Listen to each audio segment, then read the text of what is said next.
खून की प्यास पार्ट 2। और उसके बाद वो जंगल एक बार फिर से सुमन की चीखों से गूंज उठा।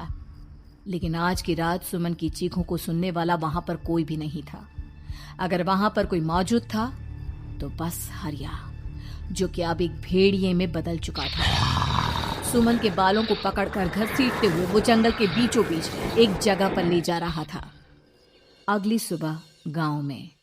अरे भाई, पता नहीं क्या बात है, अपने गांव का हरिया किसान और उसकी पत्नी सुमन दोनों गायब हैं। दोनों का कोई अता पता नहीं। अरे कैसी बातें कर रहे हो भाई, ये कब हुआ है? अरे पूरे गांव में खबर फैली पड़ी है। कल रात को दोनों खेत की तरफ जा रहे थे, लेकिन लौटकर आए ही नहीं। तो हो सकता है अपने खेत पर होंगे। पूरा गांव ढूंढ कर आया है भाई। जानते हो क्या मिला वहां पर? क्या हुआ भाई? क्या मिला? बताओ हमें, क्या मिला? अरे हरिया की पत्नी सुमन के कपड़े पड़े हुए थे। शरीर का एक एक कपड़ा फटा हुआ झोपड़ी के बाहर पड़ा था, लेकिन दोनों पति पत्नी का कोई पता ठिकाना नहीं था। अरे भाई, लेकिन उसका जो दोस्त है ना रामू किसान, उससे पता करके आते हैं ना। अब तक तो दोनों साथ ही खेत पर जाया करते थे। हाँ, हमें उसके घर जाना चाहिए भाई। चलो चलो वहाँ चलते हैं, चलो। वो सारे लोग रामू के घर पर पहुंचते हैं। रामू अपने घर के बाहर बैठकर हुक्का पी रहा था। आज सारे के सारे लोग टोली बनाकर मेरे घर क्यों आ रहे हैं? क्या कोई मर गया क्या भाई? अरे कैसी बातें कर रहे हो? तुम्हारा सबसे अच्छा दोस्त हरिया और उसकी पत्नी गायब है, और तुम यहाँ बैठकर हुक्का पिए जा रहे हो हैं? रामू ने अजीब सी नजरों से उन सब गांव वालों की तरफ देखा, जिसकी वजह से वो लोग एक बार के लिए डर गए। गायब है? अरे गायब नहीं है, मुक्ति मिल गई है। उन दोनों को मुक्ति मिली है। इस दुनिया में आकर हर इंसान पाप करता है, और उसे उसके पापों के लिए मुक्ति मिलना बहुत जरूरी है। अरे ये कैसी बहकी बहकी बातें कर रहे हो भाई, हैं? और इसका चेहरा अजीब सा क्यों लग रहा है? लगता है दोस्त के मरने का गम बैठ गया है। पागल हो गया है शायद ये पागल।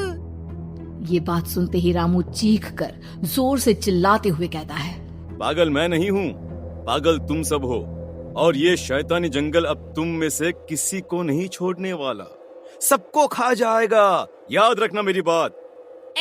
शैतानी जंगल? कैसा शैतानी जंगल? लगता है रामू पागल हो चुका है। हमें यहाँ से चलना चाहिए भाई। चलो चलो चलो। तभी रामू की पत्नी बाहर आती है। नहीं, आप लोग इनकी बात का बुरा मत मानिए। 2 दिन पहले हरिया के साथ खेत पर गए थे। जब से वहां से आए हैं तब से ऐसी ही बातें कर रहे हैं। भगवान जाने ऐसा क्या देख लिया उन्होंने, खेत में कुछ भी बड़बड़ाते रहते हैं।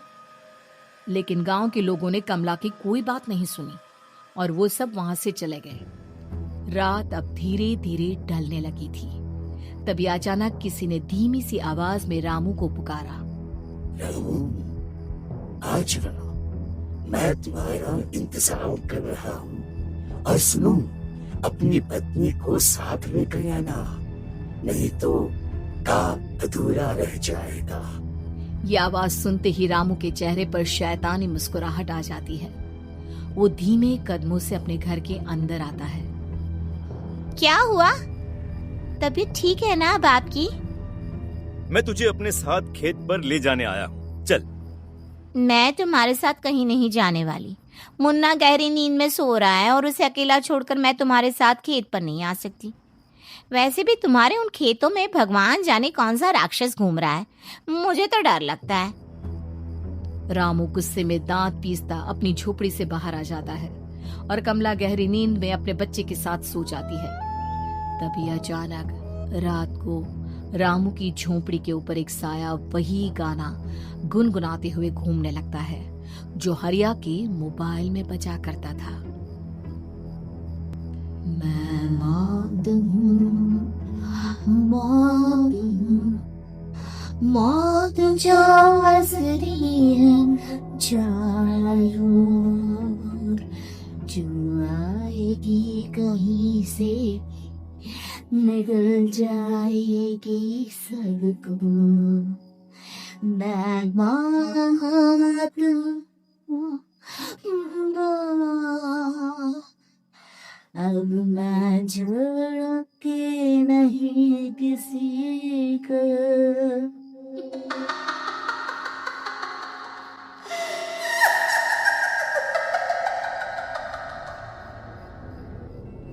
ये आवाज सुनकर रामू की पत्नी कमला की आंख खुलती है और वो देखती है कि उसका मुन्ना अपनी जगह से गायब था। कमला चीखते हुए बाहर दौड़ कर आती है। वहां पर उसने देखा कि रामू ने अपने बच्चे को झोपड़ी के बाहर एक पेड़ से उल्टा लटकाया हुआ था और उसका बच्चा चीख चीख कर रो रहा था। वहीं दूसरी तरफ एक साया बच्चे के ठीक नीचे आग जलाकर उसके चारों तरफ हैवानों की तरफ नाच रहा था। छोड़ दो मेरे बच्चे को। अरे क्या कर रहे हो तुम? शर्म नहीं आती तुम्हें अपने ही बच्चे को इस तरह मौत के हवाले करते हुए? अपना बच्चा? किसने कहा ये मेरा बच्चा है? अरे ये तो उस रामू की औलाद है, इस गांव के किसान रामू की, और मेरी दुश्मनी इस गांव के हर इंसान के साथ है। क्या? कैसी बात कर रहे हो तुम? और ये औरत कौन है? ये मेरे बच्चे को खा जाएगी। तभी अचानक से उस साया ने एक बेहद खतरनाक दिखने वाली औरत का रूप ले लिया और उसकी आंखों से आग निकल रही थी। सही पहचाना तूने, मैं तेरे बच्चे को खा जाऊंगी। अगर तू अपनी इस हैवान की रामू के साथ जंगल लेके आई, मैं तेरे बच्चे को खा जाऊंगी। लेकिन क्यों? आखिर क्या चाहती हो तुम मुझसे? मुझे जंगल क्यों ले जाना चाहती हो? औरत बुरी तरह से ठहाके मार मार कर जोर जोर से हंसने लगी और साथ में रामू भी। ये तो तुझे वहाँ चलने के बाद ही पता चलेगा ना। अगर तू नहीं आई तो थोड़ी देर में तेरा ये बच्चा आग में जलकर मर जाएगा। चल जल्दी। नहीं, मेरे बच्चे को छोड़ दो। तुम जहाँ कहोगे मैं तुम्हारे साथ चलने के लिए तैयार हूँ। और उसके बाद उस बच्चे को झोपड़ी में लिटाकर आगे आगे वो साया चल रहा था और उसके पीछे पीछे रामू अपनी पत्नी के बाल पकड़कर उसे घसीटते हुए जंगल की तरफ ले गया। जंगल में जाने के बाद, कितनी खूबसूरत हो तुम। आज की रात बस तुम और मैं एक दूसरे के साथ रहेंगे। मुझे तुमसे बहुत डर लग रहा है। तुम्हें क्या हो गया है? तुम तो बिल्कुल ठीक थे। वो होगा जो हमारे बीच होना चाहिए। तो आओ अपने आप को मेरे हवाले कर दो। कमला ने डर की वजह से अपनी दोनों आंखें कसकर बंद कर ली थी। रामू ने बुरी तरह से चीख कर कमला से कहा, आंखें खोलो अपनी और मेरी तरफ देखो। कमला ने जैसे ही अपनी आंखें खोली उसने देखा कि रामू एक खतरनाक खूनी हैवान में बदल चुका था। कौन हो तुम? जाने दो मुझे। क्या चाहते हो मुझसे? वही जो एक आदमी एक औरत से चाहता है। मैं तुम्हारा पति रामू नहीं, बल्कि इस जंगल का एक भेड़िया हूँ, और आज की रात तुम्हारे खून से अपनी प्यास बुझा जाऊं। और उसके बाद वो जंगल कमला की दर्दनाक चीखों से गूंज उठा। अगली सुबह कमला के कपड़े भी जंगल में उसी तरह पाए गए जैसे कि सुमन के पाए गए थे। इस घटना के बाद पूरे गांव में दहशत का माहौल था।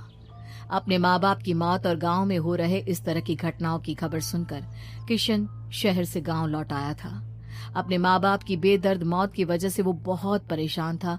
तभी अचानक उसे अपने घर में खाट के नीचे पड़ा हुआ वो मोबाइल फोन मिला जो उसने अपने पापा हरिया को गिफ्ट किया था। अरे कितने प्यार से पापा के लिए मोबाइल फोन लेकर आया था। इसे एक दिन भी काम में नहीं ले पाए। और आखिर कौन है जो गांव में इस तरह की हत्याएं कर रहा है? क्या है इन सब के पीछे? क्या है? मुझे पता करना ही होगा, वरना एक दिन पूरा का पूरा गांव खाली हो जाएगा। इस गांव में एक भी जिंदा इंसान नहीं बचेगा। गांव के लोगों की मदद करने के इरादे से किशन अपने गांव से दूर एक दूसरे गांव में बहुत बड़े तांत्रिक के पास मिलने के लिए गया। तांत्रिक बाबा, अब आप ही कुछ उपाय बता सकते हैं। भगवान जाने हमारे गांव को किसकी नजर लग गई है। नजर नहीं लगी है, किसी ने तुम्हारे गांव को बद्दुआ दी है। किसी सताई हुई आत्मा का प्रकोप है और अब वो पूरे गांव में किसी को नहीं छोड़ेगी जब तक उसकी आत्मा को शांति नहीं मिल जाती। अरे लेकिन ऐसा कौन है बाबा? किसकी आत्मा है और कैसे मिलेगी उसे शांति? मौत है, मौत कहीं से भी आएगी और सबको निगल जाएगी। इससे बचने का सिर्फ एक ही उपाय है, लेकिन उस उपाय को करना आसान नहीं होगा। जो भी उस उपाय को करने की कोशिश करेगा उसकी जान जा सकती है। भले ही मेरी जान चली जाए, लेकिन मैं अपने गांव के लोगों की जान बचाने की पूरी कोशिश करूंगा बाबा। तो ठीक है फिर, अगली अमावस की रात जैसा मैं कहता हूँ वैसा ही करना। अमावस की रात तांत्रिक के बताए अनुसार किशन अपने साथ केरोसिन लेकर जंगल की तरफ चल पड़ा। उसके हाथ में देवी के मंदिर का सिंदूर भी था। किशन जंगल के बीचों बीच पहुंचा। ये देखकर उसकी आंखें फटी की फटी रह गई। वहां एक उबलते पानी का तालाब था और कई लोगों की लाश लटक रही थी। किशन की माँ बाप की लाश भी वहीं थी।